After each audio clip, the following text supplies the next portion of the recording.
సుధా, ఇక్కడ పడుకున్నావేంటి?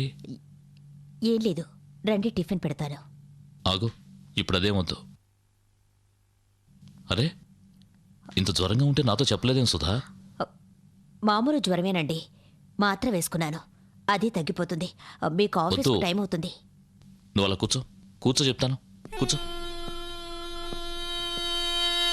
హలో ఉమా, నేను ఇవాళ ఆఫీస్కి రావడం లేదు, నువ్వే ఎలాగో మేనేజ్ చేయి. సుధా, పాలేమైనా తాగుతావా? వద్దు, మామూలు జ్వరమేనని చెప్పాగా, తగ్గిపోతుందిలేండి. ఆఫీస్కి వెళ్ళండి. ఎప్పుడూ ఉండే ఆఫీసే కదా, ఒక్కరోజు వెళ్ళకపోతే ఏం పర్వాలేదు. మిమ్మల్ని అర్థం చేసుకోవడం నా వల్ల కాదండి. పెళ్లి రోజు ఆఫీస్కు వెళ్ళొద్దంటే వినలేదు, ఇప్పుడు నేను వెళ్ళమన్నా వెళ్ళడం లేదు.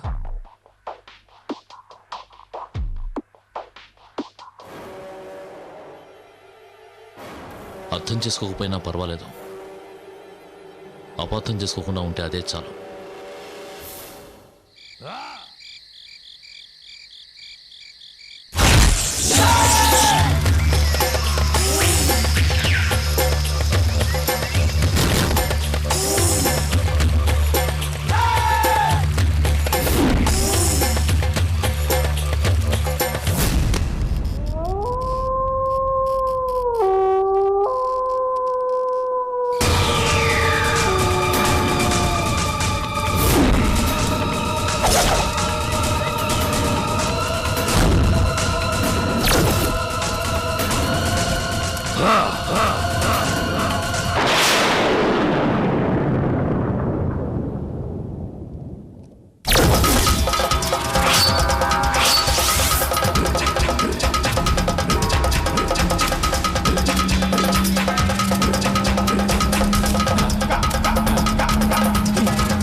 స్వాతి, నువ్వేంటమ్మా ఈ అర్ధరాత్రిలో ఇక్కడ?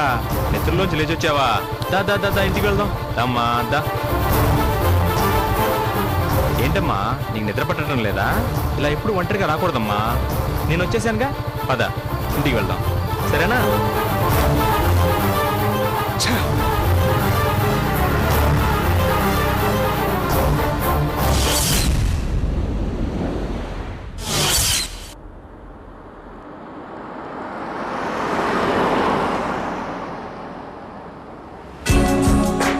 ప్రతి 39 సంవత్సరాలకి ఒక అర్ధాష్టమి రోజు కొన్ని గడియల కాలం నవగ్రహాలన్నీ ఒకే సరళ రేఖలో సంచరిస్తాయి.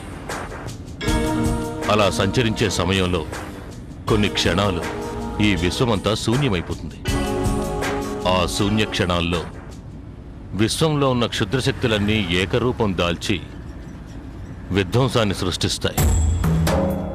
క్షుద్రశక్తులు ఈ ఏకరూపాన్ని ఒక మానవ శరీరంలో ఆవహింపచేసి పాతాళ భైరవికి బలి ఇవ్వగలిగితే ఆ జగన్మాత బలి ఇచ్చిన వాడికి వశమవుతుంది. దుష్టశక్తుల్ని ఆవాహన చేసుకోగల మానవ శరీరమా? అలాంటి శరీరం ఉందా? ఉంది.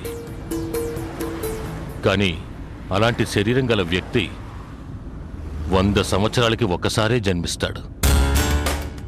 అలాంటి అద్భుత జాతకురాలే మా అక్కయ్య పూర్ణిమ. మా అక్కకున్న శక్తిని తెలుసుకున్న మాంత్రికుడు అక్కని ఎత్తుకుపోయాడు. ఆ క్షణం నుంచి నేను మా అక్క కోసం వెతుకుతూనే ఉన్నాను.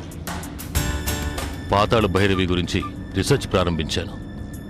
నా రీసెర్చ్లో మాంత్రికుడు క్షుద్రశక్తుల్ని అక్క శరీరంలో ఆవాహన చేయలేకపోయాడని ఆ కోపంతో అక్క ఆత్మని శరీరం నుండి వేరు చేశాడని 38 సంవత్సరాలుగా కాపాడుకుంటూ వచ్చాడని ఈ అర్ధాష్టమికి పాతాళ భైరవుణ్ణి ప్రసన్నం చేసుకుందామన్న ప్రయత్నంలో ఉన్నాడని నేను తెలుసుకున్నాను.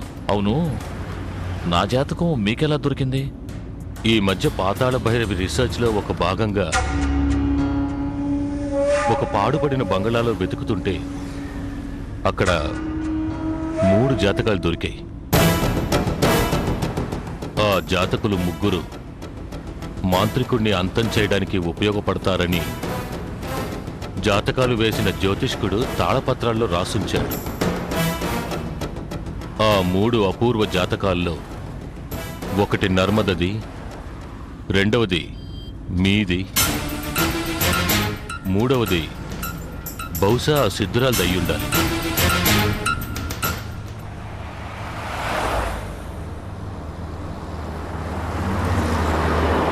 ఆవిడ్ని కలుసుకుంటే గాని ఈ ముగ్గురు ఎలా మాంత్రికుణ్ణి అంతం చేస్తారో తెలియదు. నర్మద ఎవరు? ఏసీపీ ప్రసాద్ గారని ఉన్నారు, ఆయన చెల్లెలు. అంటే నర్మద కనపడకుండా పోవడానికి ఇదేనా కారణం? మీకు నర్మద్ తెలుసా? మ్మ్. నా బావమరిది ప్రభాకర్కి నర్మదతో పెళ్లి నిశ్చయమైంది. ఓ, మిమ్మల్ని ఎక్కడ చూశానా అని ఆలోచిస్తున్నాను. ఇప్పుడు గుర్తుకొచ్చింది. నిశ్చితార్థం దగ్గర చూశాను. నర్మద కనిపించలేదని చెప్పారు. ఆ మాంత్రికుడి వల్ల నర్మదకి ఏదైనా అపాయం జరుగుతుందా? నర్మదని మాంత్రికుడు ఎత్తుకు వెళ్ళిపోయాడు అని అనుమానం. కానీ నర్మద జాతకం ప్రకారం దుష్ట మంత్రశక్తులు నర్మదని ఏమీ చెయ్యలేవు. తనది పూర్ణాయుష్యు. సిద్ధురాలికి నర్మద గురించి తెలిసే అవకాశం ఉంది.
If you enjoyed this video, kindly like, share, comment, and for further our interesting videos, subscribe our channel below.